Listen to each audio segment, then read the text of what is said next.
Vigil, Ante, and the Vigilante Antics by BelleAmant. Read by Shadow 5. Chapter 50. Training Thoughts. The second day of training starts bright and early, and Izuku almost wants to laugh when he sees how exhausted most of his peers look. Izuku is one of the few that seem to be fully awake, which is understandable since it's not even 6 in the morning yet. Welcome to the first official day of camp. Aizawa starts, looking as exhausted as usual as his eyes travel over the group. We're going to start training in a moment, but first, Bakugo. Aizawa tosses a ball to the blonde, who catches it automatically. Toss it. Aizawa says, and Bakugo smirks before throwing the ball, letting loose a large explosion. Izuku watches the ball fly and is surprised when Aizawa shows the results. 709.6 meters, only a few meters more than the beginning of the year. A whole term ago. That's it? Kaminari asks. I thought he'd be past 800 by now.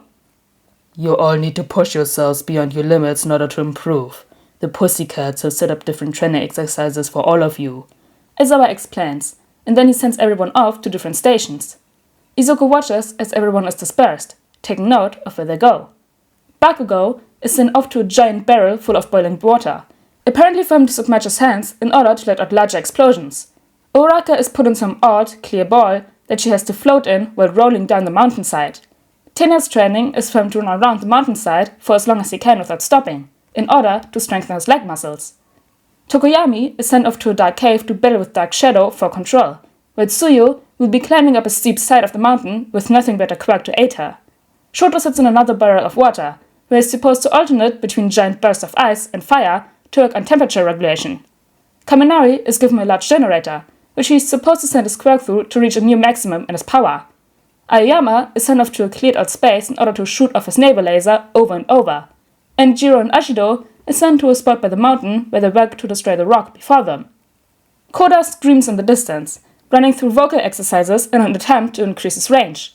Sato and Yaoyorozu sit at a table covered with food, both attempting to become more efficient with their food usage. Hunter is given one instruction: don't stop shooting a tape, before being sent off to his own little area. Kirishima and Ujiro are sent off to spar, and Shoji and Harakuri are working to outstealth each other. And finally, it's just Izuku and Hitoshi, who watch Aizawa as he sends everyone else on their way. Yawning, Aizawa looks at the two and shrugs. You two are fighting each other for the first half of the morning, and then you fight Tiger. He moves to walk away, and then turns back and adds, No grenades or bombs. Not even a flash bomb. Aizawa cuts him off, and Izuku pouts. Well, that's no fun. Izuku mutters, and then shrugs his shoulders and turns to face his brother. He never said no capture weapons. Hitoshi smirks, and the two activate the gear and sink.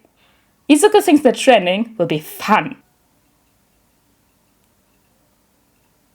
Itsuka Kendo likes to think that she can be pretty open-minded about things. She's been told that her cheerful disposition and willingness to give up opportunities for the sake of others makes her the big sis of 1B, and she thinks that that can be a pretty good testament to her character. She does her best to be unbiased and open, making judgments off of what people offer, and not the hearsay of those she knows, even when it comes to 1A. Especially when it comes to 1A, because quite a few of Itsuka's classmates have grown to dislike their heroic counterparts. Animosity has grown between the groups since the very first week, much to Itsuka's dismay. The rivalry is good and all, perfect for pushing people to go beyond, much like the school calls for, but what Itsuka has seen is decidedly not healthy. Really, all Itsuka has to do is look at Monoma, and the boy is complaining about something one of the 1A kids did. So forgive Itsuka if she refuses to listen to his cries of anguish. She'll make her own opinions. Thank you very much. And as Itsuka wanders into the clearing, Kan-sensei pointing out how 1A is already hard at work, she starts to form some judgments, adding on to what she's already grown to know. Yaoyorozu seems to be invested in her training, responsible as always. Bakugo is screaming obscenities into the sky, which is unsurprising. Monoma is smelling and chewing on Midoriya, who's sparring against Shinzo. Wait a moment. Beat his ass? Monoma cries out, startling a few of their peers. And to further Itsuka's surprise, Midoriya looks over and beams. Monoma-kun? Midoriya cheers, before flipping out of the way of Shinzo's kick. Glad you made it. Where have you guys been? They had us camp out in the forest last night. Monoma explains, more peaceful than Itsuka has ever seen him when within 5 yards of a 1A kid. What? Did the precious 1A get a bus ride all over the way here? Nope. Jumping over, not around, Shinzo, Midoriya laughs. The pussycats threw our classmates off the cliff and made them fight monsters. We went through the trees, Shinzo adds, finally landing a hit on his opponent. Then we got to camp too early, so we fought some earth beasts anyway. Midoriya finishes, and then lashes out, catching Shinzo's wrist and flipping him to the ground, pinning him in seconds. Of course you did, Monoma says, but for once, the sentence isn't demeaning. Alright, enough talk. Aizawa-sensei cuts in, walking over to his students. Go for another round. The two boys are sparring again in seconds, and Monoma seems happy enough as the conversation drops. He looks back to his peers, and his gaze stops on Itsuka. What is it? Monoma asks, an eyebrow raised. I didn't know you could be nice to 1A student, Itsuka admits, and with the way Kan-sensei is letting the conversation continue, she has a feeling that he also had no clue. Monoma scoffs, looking away and sitting his head up.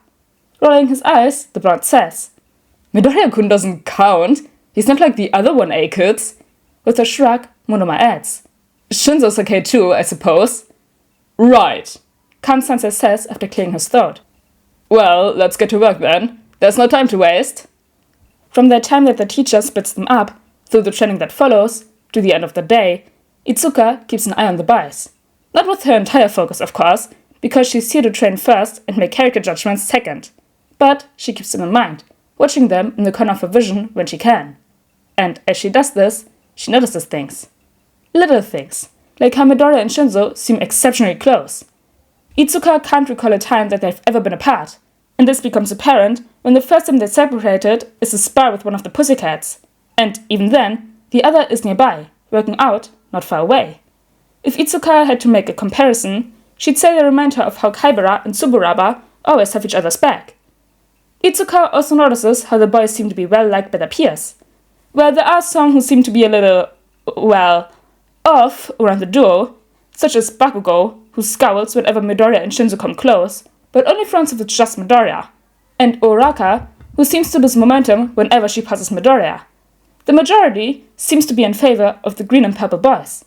At lunch, Itsuka gets the biggest source of proof, watching as Midoriya and Shinzo's table is surrounded the moment they sit down, every spot being filled in seconds. From Zero giving Midoriya a wide, toothy grin, to Ashiro's cheerful cry of, Mido! As she plops down across from the boy. It's clear that the grenade is well appreciated. And when Shinzo is greeted with a pleasant nod from Tokoyami and a gentle jab from Jiro's earphone jack, it's obvious that the violet boy is held in similar regards. So, maybe Itsuka likes to make her own judgments. But she thinks that, just this once, she can trust Monoma's as well. It's on the second night that Izuku decides to follow Kota. He had planned on talking to the boy yesterday, but things didn't work out. Once his peers reached the camp, bruised, dirtied and fatigued, the pussycats had all but thrown them to the table filled with food, and Izuku had gotten swept up in a debate with Tokoyami about whether or not Dark Shadow should have paid taxes or not. He is sentient, Izuku pointed out, jabbing an accusing finger in the Quack's direction. He thinks, he talks, and if you don't keep control over him, he can go haywire and destroy whatever he wants. He can also cuddle people when he pleases, Hitoshi added, an amused glint in his eyes as a sentient quirk latched onto Izuku's hair, nuzzling into it. That too, Izuku agreed, petting the shadowy creature. But Tokoyami-kun, he's practically human, therefore he should be paying taxes. Dark Shadow is linked to my body in ways that mortals would not be, Tokoyami protested, feathers fluffing. He is a part of me, a piece of my soul, and as such is simply an entity that is me, yet not. So you two are like conjoined twins, Shoto butted in. Do conjoined twins pay separate taxes? Hunter asked. Nobody really had an answer for that. After dinner, and the stellar debate that went with it, Izuku was promptly dragged to the hot springs, where he ended up in another debate. This time, over whether or not Kaminari and Shoto could create a super move together. I'm just saying, Toroki and I could make a killer combo move together, Kaminari declared as he sank into the water. I suppose matching electricity and fire into a single attack could be cool, but that would be rather dangerous if done correctly, Izuku conceded, only for Kaminari to raise an eyebrow at him in disbelief. Mido, no. Kaminari started, shaking his head. I mean, his eyes and my electricity. Why would you do that? Hitoshi asked, and Kaminari snorted. Aren't you two, really good at school? Conductivity, guys. But ice isn't nearly as conductive as water, Izuku pointed out, and Kaminari rolled his eyes. No way, man. It's the same molecules. It's just solid water. It would work. Izuku gave up on that argument before 5 minutes could even pass, instead allowing himself to enjoy the warmth of the water. And then, the next morning started bright and early, and Aizawa immediately threw everyone into training. So Izuku still couldn't chat with Kota. And then, he had to make dinner, which was easy enough. He lived with no one but Hitoshi for long enough to know how to cook, thank you. Which meant, once again, that Izuku couldn't reach the boy. But finally, Izuku gets his chance. He looks up from his meal to see Kota wandering off, and after a sudden conversation with Hitoshi, he grabs some more curry and chases after the boy, following the child's footsteps until he reaches a little area on the mountain that Izuku can only assume is the boy's personal hideaway. His assumption is proven to be correct when Kota looks up and immediately shouts, "What are you doing here? This is my secret base!" I didn't know if you had eaten, Izuku says, and sets down the dish. I thought you might like some food. I don't want anything your heroes made, Kota sneers, and Izuku hums. Alright, well, at the very least, I'll leave it here in case you change your mind. He offers a smile to the boy, but Kota just scowls in response. You're all disgusting, Kota spits, crossing his arms and narrowing his eyes. Showing off your quirks, focusing on nothing but power, calling everyone hero and villain, and killing each other. It's stupid! Using quirks for nothing but harm is stupid! It's a good thing I don't have one then, Izuku says, keeping his voice light despite everything. It's enough to startle Kota, some of his tension slipping away as he stares up at him. What? Kota asks, and Izuku shrugs, pasting on a carefree grin. I don't have a quirk, Izuku admits. I'm quirkless, have been my whole life. He sits down, careful to leave the boy enough room to feel safe, untrapped. I have no uncanny ability to explode others, or manipulate gravity, or even communicate telepathically. So you're fighting without power? Kota whispers. Why would you do that? You'll die! Not having a quirk doesn't mean I'm powerless, Izuku corrects, patiently, kindly, because it's a lesson he's had to teach over and over. A lesson he has to remind himself of at times. I've got a good head on my shoulders, I think. One that's gotten me through a lot of issues. I've got the gear I've made, which can be even better than quirks. I've boots that give me the ability to leap to the tops of buildings.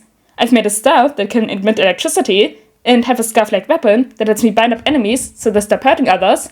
I have years of training, and a knack for analyzing. I'm not going into the field empty-handed. None of us are.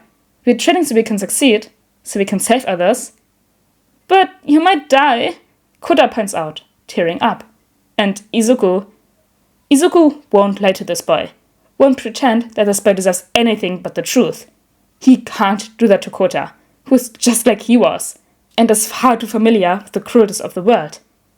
I might, Izuku admits, but I'm prepared to do my best not to, and to last as long as I can. And honestly, he looks Kota in the eyes, does his best to get his words across. If I can even help one more person, it'll be enough. At the end of the day, I know what I'm getting into, and I can only hope that I get someone out of danger. Kota doesn't seem to like this answer. That much is far too obvious. The boy tears up, hands reaching up to swipe at his eyes as he shouts. Get out! Go away! Leave me alone! And Izuku does, walking away from the crying boy instead of comforting him. Because maybe that worked last time, but it won't work now. Izuku wonders if he'll be able to help Kota, if he'll be able to save the boy from his problems. He does know that he'll soon have to save Kota from something much worse than his inner conflicts.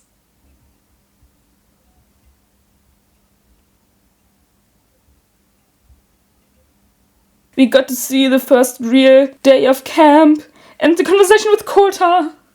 It's getting closer and closer to the training camp attack. I'm so excited for that. But also, this is the 29th anniversary of me making podfics. I know it's Tuesday, and tomorrow will be another chapter. But anyways, guys, I hope you all enjoyed chapter 50 of Vigil, Ante and the Vigilante Antics, and I'll see you all next time. Bye!